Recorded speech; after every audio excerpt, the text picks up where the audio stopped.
En mi juventud, como muchos escritores de mi generación, fui marxista y creí que el socialismo sería el remedio para la explotación y las injusticias sociales que arreciaban en mi país, América Latina y el resto del tercer mundo. Mi decepción del estatismo y el colectivismo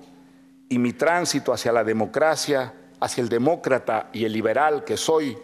que trato de ser, fue largo, difícil y se llevó a cabo despacio y a raíz de episodios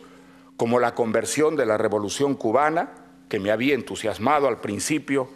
al modelo autoritario y vertical de la Unión Soviética, el testimonio de los disidentes que conseguí escurrirse entre las alambradas del Gulag, la invasión de Checoslovaquia por los países del Pacto de Varsovia y gracias a pensadores como Raymond Aron, Juan-François Revel,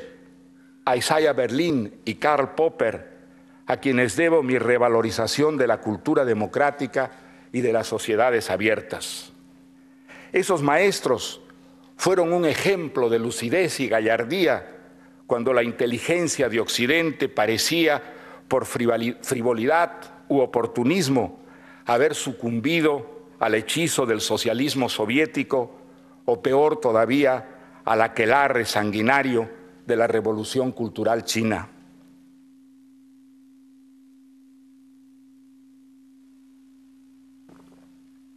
De niño, soñaba con llegar algún día a París, porque, deslumbrado con la literatura francesa, creía que vivir allí y respirar el aire que respiraron Balzac, Stendhal, Baudelaire, Proust, me ayudaría a convertirme en un verdadero escritor, que si no salía del Perú, solo sería un pseudoescritor de días domingos y feriados. Y la verdad es que debo a Francia, a la cultura francesa, enseñanzas inolvidables, como que la literatura es tanto una vocación como una disciplina, un trabajo y una terquedad.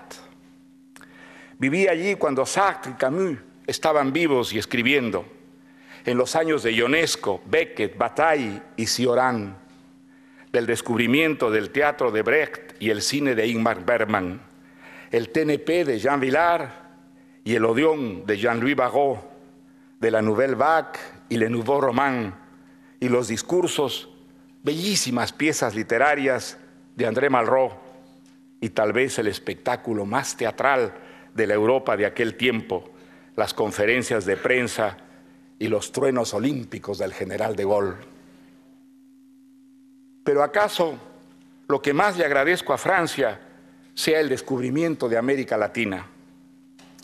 Allí aprendí que el Perú era parte de una vasta comunidad a la que hermanaban la historia, la geografía, la problemática social y política, una cierta manera de ser y la sabrosa lengua en que hablaba y escribía. Y que en esos mismos años producía una literatura novedosa y pujante. Allí leí a Borges, a Octavio Paz, Cortázar, García Márquez, Fuentes, Cabrera Infante, Rulfo, Onetti, Carpentier, Edwards, Donoso y muchos otros, cuyos escritos estaban revolucionando la narrativa en lengua española y gracias a los cuales Europa y buena parte del mundo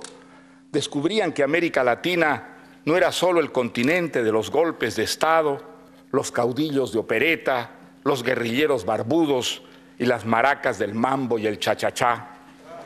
sino también ideas, formas artísticas y fantasías literarias que trascendían lo pintoresco y hablaban un lenguaje universal. De entonces a esta época, no sin tropiezos y resbalones, América Latina ha ido progresando, aunque, como decía el verso de César Vallejo, todavía hay, hermanos, muchísimo que hacer. Padecemos menos dictaduras que antaño, solo Cuba y su candidato a secundarla, Venezuela, y algunas pseudodemocracias populistas y payasas como las de Bolivia y Nicaragua. Pero en el resto del continente, mal que mal, la democracia está funcionando, apoyada en amplios consensos populares. Y por primera vez en nuestra historia tenemos una izquierda y una derecha que como en Brasil, Chile, Uruguay, Perú, Colombia, República Dominicana, México y casi todo Centroamérica, respetan la legalidad, la libertad, la crítica, las elecciones y la renovación en el poder. Ese es el buen camino. Y si persevera en él, combate la insidiosa corrupción y sigue integrándose al mundo, América Latina dejará por fin de ser el continente del futuro y pasará a serlo del presente.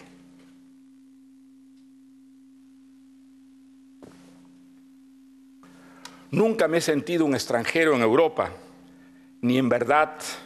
en ninguna parte. En todos los lugares donde he vivido, en París, en Londres, en Barcelona, en Madrid, en Berlín, en Washington, Nueva York, Brasil o la República Dominicana,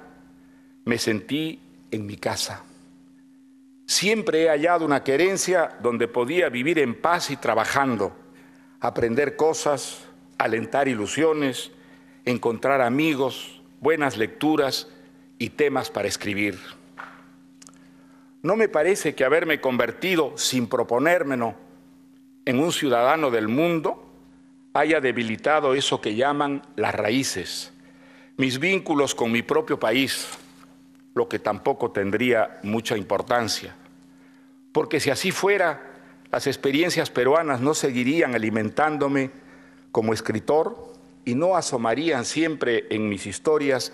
aun cuando éstas parezcan ocurrir muy lejos del Perú. Creo que vivir tanto tiempo fuera del país donde nací ha fortalecido más bien aquellos vínculos, añadiéndoles una perspectiva más lúcida y la nostalgia, que sabe diferenciar lo adjetivo y lo sustancial y mantiene reverberando los recuerdos. El amor al país en que uno nació no puede ser obligatorio, sino, al igual que cualquier amor, un movimiento espontáneo del corazón, como el que une a los amantes, a padres e hijos, a los amigos entre sí. Al Perú yo lo llevo en las entrañas, porque en él nací, crecí, me formé y viví aquellas experiencias de niñez y juventud que modelaron mi personalidad, fraguaron mi vocación y porque allí amé, odié, sufrí y soñé. Lo que en él ocurre me afecta más, me conmueve y exaspera más que lo que sucede en otras partes. No lo he buscado ni me lo he impuesto, simplemente es así. Algunos compatriotas me acusaron de traidor y estuve a punto de perder la ciudadanía cuando durante la última dictadura pedí a los gobiernos democráticos del mundo que penalizaran al régimen con sanciones diplomáticas y económicas, como lo he hecho siempre con todas las dictaduras de cualquier índole, la de Pinochet, la de Fidel Castro, la de los talibanes de Afganistán, la de los imanes de Irán, la del apartheid de África del Sur, la de los sátrapas uniformados de Birmania, hoy Myanmar. Y lo volvería a hacer mañana, el destino no lo quiera y los peruanos no lo permitan, si el Perú fuera víctima una vez más de un golpe de Estado que aniquilara nuestra frágil democracia.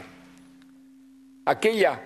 no fue la acción precipitada y pasional de un resentido, como escribieron algunos polígrafos acostumbrados a juzgar a los demás desde su propia pequeñez.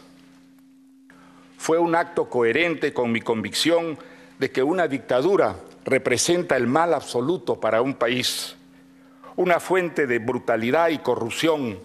y de heridas profundas que tardan mucho en cerrar,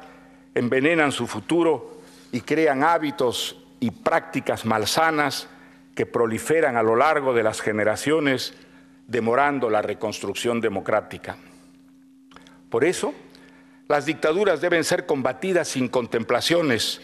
por todos los medios a nuestro alcance, incluidas las sanciones económicas. Es lamentable que los gobiernos democráticos, en vez de dar el ejemplo, solidarizándose con quienes, como las damas de blanco en Cuba, los resistentes venezolanos o Aung San Suu Kyi y Liu Xiaobo, que se enfrentan con temeridad a las dictaduras que sufren, se muestren a menudo complacientes, no con ellos, sino con sus verdugos. Aquellos valientes, luchando por su libertad, también luchan por la nuestra. Un compatriota mío, José María Arguedas, llamó al Perú el país de todas las sangres. No creo que haya fórmula que lo defina mejor. Eso somos y eso llevamos dentro todos los peruanos, nos guste o no. Una suma de tradiciones, razas, creencias y culturas procedentes de los 4 puntos cardinales. A mí me enorgullece sentirme heredero de las culturas prehispánicas que fabricaron los tejidos y mantos de plumas de Nazca y Paracas y los ceramios mochicas o incas que se exhiben en los mejores museos del mundo. De los constructores de Machu Picchu, el Gran Chimú, Chan Chan, Cuela, Psipán, las huacas de la Bruja y del Sol y de la Luna,